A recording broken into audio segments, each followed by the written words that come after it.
the Lax Factor Podcast. What is up, college lacrosse fans? You're watching the second episode of Lacrosse Lines. The date today is February 3rd, 2023 in the morning here. So I'm going to rip through all of the games that I can see the odds for here. I'm in New York, so I can't see every game because New York blocks some of them out on me, but I'm going to try to rip through all of them that I can see and try to give you a little bit of insight. As always, this is not financial or betting advice. Do what you will with the information that I share, but I am not trying to convince you to take any of these bets. I'm a terrible gambler overall myself, but I do have some insight into how I think these teams will do overall. And as always, only bet what you can afford to lose, because more often than not, you're going to lose. So let's dive right into these here. And the first game I want to talk about is Johns Hopkins at Jacksonville. This was a 1 or 2 goal game. Maybe it was even a 3-goal game last year. Jacksonville would have liked it back. I think if they played 3 times, Jacksonville would have won 2 out of those 3. That's how good this Jacksonville team was. As you've heard me say, I think Jacksonville is going to be improved this season. Maybe not quite so much defensively, but offensively, I think they'll have a better team, and they return their goalie in cage. So overall, big fan of what Jacksonville is going to put on the field overall. Now, this one's the first one of my coming in hot picks. And what I mean by that is it's a 50-50 game. So it's one of those games where you got to kind of decide who you like and take it. But because I like the odds on this one, these next 2 picks are coming in hot picks overall. So as of right now, money line here is in favor of Jacksonville at minus 115. And I believe when I took this bet, I think I got it at Jacksonville at 125. And then Jax is a 1.5 goal favorite. And that's too much heat for me, because I think this does end up being a 1-goal game in favor of Jacksonville. So I guess I could take Hopkins to cover, but I'm not even doing that, because I think this is a 50-50 game with Jacksonville having, a slight edge. But right now, they have the odds even at minus 115 for both. So true 50-50 split. So you can take whoever you like better. I personally like Jacksonville in this one, and that's who I took. But, at this point, take what you want. And one thing, I'm not even going to talk about overs and unders until the end, because I don't like overs and unders yet, because I don't know what these teams are going to look like fully offensively and defensively and how that's going to roll. So for me, taking the over-unders at this point would be going in totally blind, and I'm trying not to. But we'll take a look at them, and maybe I'll find something I like by the end of the video. Now, the next one, we have Utah and Denver here. This is another hot call. They have Denver as a 2.5 goal favorite. They have Denver money line at minus 250, Utah plus 200. I actually like Utah to win this game, and I only like them to win this game by a single goal here. In this case, and I think the last 2 seasons, this game has been a 1-goal game. So I took Utah. I think I actually took Utah money line, and in the end, I'm a stupid bettor. So I placed bets like 3 weeks ago or 4 weeks ago when they all first came out, and I went back through and I took more bets after. So I actually, you know what?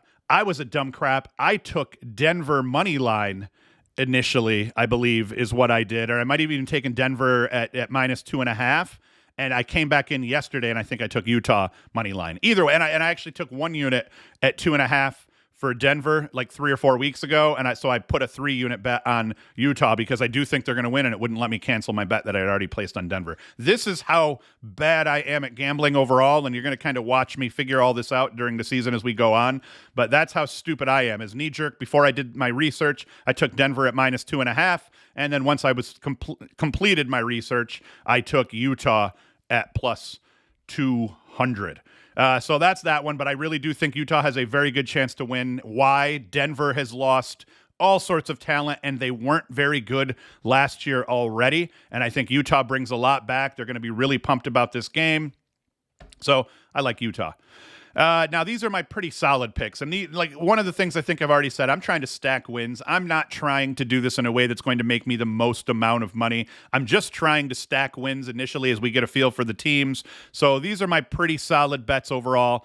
And Air Force at Ohio State. Where is that one here on my screen here? Air Force at Ohio State. I actually like Ohio State at minus 5.5 for this one. I think Ohio State could potentially flirt with and maybe even kiss the top 5 this season. They got Van Buren on defense. They've got the Army transfer, who I literally was just listening to a podcast talking about him, and I know him well. Hudgens.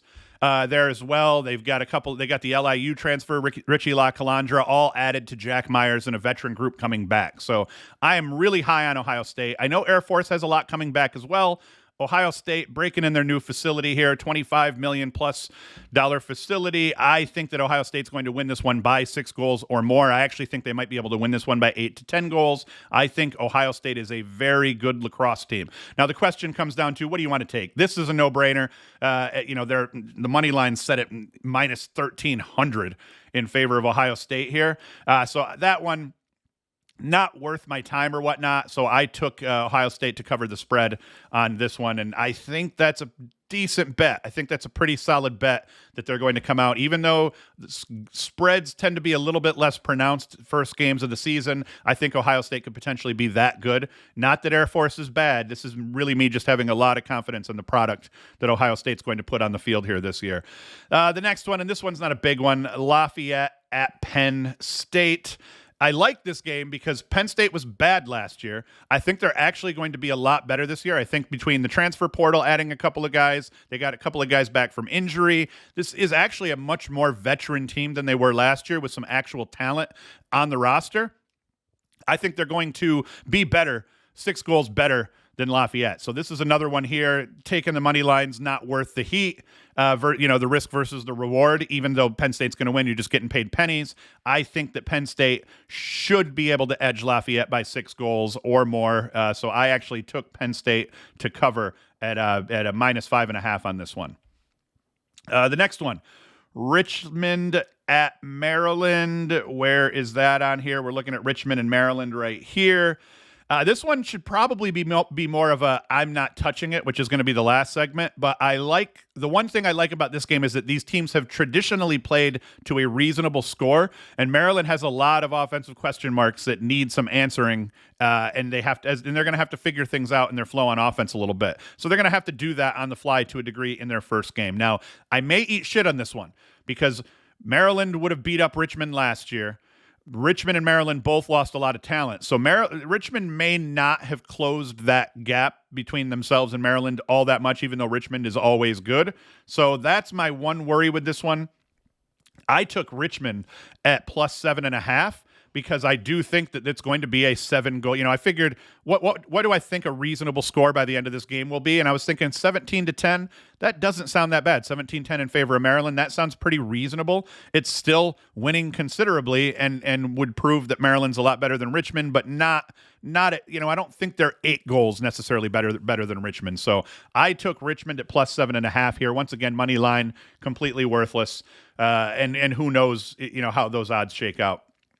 The next one. Now, these are I'm not touching these bets because I have no idea what's going to happen with them, but we'll talk about them a little bit here. We've got Mount St. Mary's at Navy. I'm not touching this one. The issue is I think the line makers pretty much got it right. If someone put a gun to my head and they said I had to take anything other than the money line on this one, because the obvious bet for me would be take Navy, the money line, and make myself, 7 cents on the dollar or some crap like that.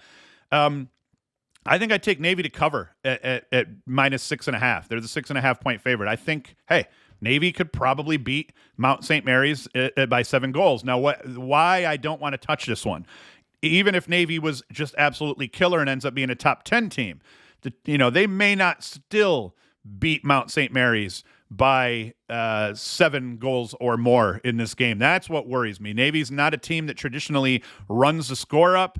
Navy is going to be superior athletically. They've got the one of the better midfields in the Patriot. They have probably potentially the best midfield in the Patriot League, because they have one of the top midfield units, I think, in the country overall. But that's too much heat for me. I don't like the odds there. I think that Navy I think they're right on the cusp. I think you're looking at a 5 to 7 goal spread in this one, most likely in favor of Navy. So I didn't like the spread, and the money line's worthless. So if you put a gun to my head and said take one, I'd take Navy as the 6.5 point favorite, because I think they can beat them by 7, but who knows? So that's one. I'm not touching it. Another one I am not touching at all is down. Where'd it go? Bellarmine Duke right here. I'm not touching it. Money line pays nothing. Duke's sitting at 10.5 point favorites. That's right in the area where I think you have to ask, is Duke 11 goals better than Bellarmine? Yes. Duke is definitely 11 goals better than Bellarmine for sure, but by the end of the game, will Duke finish up 11 goals? That's what I'm not sure about. I think that there's a small chance that because of the lack of flow they had last year, you might see Danowski run the score up on Bellarmine a little bit. But that is by no means Danowski's MO. There were times the year Sowers played where they went up by like 7 goals early, and in the second quarter, he emptied the bench. Literally had in the second quarter, let the second attack play, puts the starting attack back in the third quarter. So there's times where he's done that, and then there's times where he's just let things go and they've run things up a little bit. So I think that 10.5 point favorite, that number for Duke, it's right where I think they'll probably finish this game. You'd look at it and say, hey, at one point Duke was up 18-6 or 18-5. But they empty the bench in the fourth quarter, and then the score ends up being 20-10 or something like that. That would be my worry in this one, so I'm not touching it. Maybe at the end of the show, we'll look at the over-under to see what we think there, but that one, nope, I'm not touching that game. Another one here, Detroit Mercy at VMI. That's up here. I'll pass. I'm tempted to take VMI at plus 1.5. But New York doesn't have this one for me. All right, it is showing it here, but for some reason I didn't think I could play that one. And who the hell knows what these teams are going to look like this year? The bottom of D1 are the hardest to read when they take the field against each other. So a game like Detroit Mercy and VMI, not touching it. Maybe we play with the over/under here, but that one I think at this point is pretty much a toss-up, and nobody. I think Detroit Mercy probably wins the game, but it's still, I'm not touching it with a 10-foot pole. Lindenwood at Marquette here. This is another one. It intrigues me because the one thing that intrigues me is that Lindenwood being their first year D1, they're coming up from D2. I think a lot of people are thinking, well, the new D2 team that's playing D1 in the first year is easily going to get waxed by Marquette. That is probably true. But is Marquette 12 goals better than Lindenwood is the question. Lindenwood at the D2 level went 12-4 last year. So yeah, Marquette is probably 12 goals better than Lindenwood if that's how they kind of let it play out. But the fact that I can't say yes for sure makes me want to avoid this one. The upper levels of Division 2 can hang with the mid to lower levels of Division 1. Marquette, depending on the year, they're solid some years, they're less than solid others. So this one has me a little bit worried. I did not deep dive into Lindenwood's schedule to see who they went 12-4 against. I know they did get waxed in the NCAA tournament by 10 goals. I think they lost 20-10, which would lead me to believe they're not one of the upper echelon teams in Division 2. But I know enough. I don't know enough about them and their roster for me to feel comfortable taking this game overall. Maybe the over and under is one we'll talk about here. The next one that I'm not touching, Holy Cross at Providence. Who knows? I mean, Providence definitely, I think, is going to win this game. And could you say that Providence could cover at -5.5? You have two former assistant coaches that I believe both at one point coached at Maryland. Maybe I don't know if how much overlap there was here, but either way, these guys are familiar with each other. Holy Cross has not been very good. Providence traditionally a little bit, quite a bit better than what Holy Cross has done. So this is another one. I think the spread is right about where it would be, and from that point, I think it's just about 50-50. So I'm not touching this one.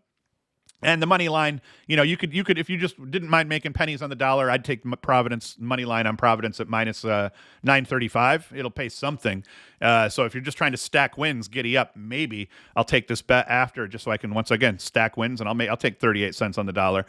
That was one of my ones that I'm not touching because I'm just not sure at this point. And then Mercer at Bucknell. Now, this is, Bucknell typically middle of the pack to even a little bit above average in the Patriot League, and the Patriot League is a very tough conference. Moneyline doesn't pay crap, but Bucknell at -5.5 might be a goal too steep, I think, overall here, because Mercer's not trash. Mercer is dealing with losing their best player. Bucknell doesn't have that. I think even Bucknell lost a couple of solid players to the transfer portal this year as well. So that's another one. If you put a gun to my head and I had to take two bets on this game, I'd take, I don't even know what I'm talking about because I'd only put one in there. So yeah, you put a gun to my head, say take a bet. I'm taking Bucknell.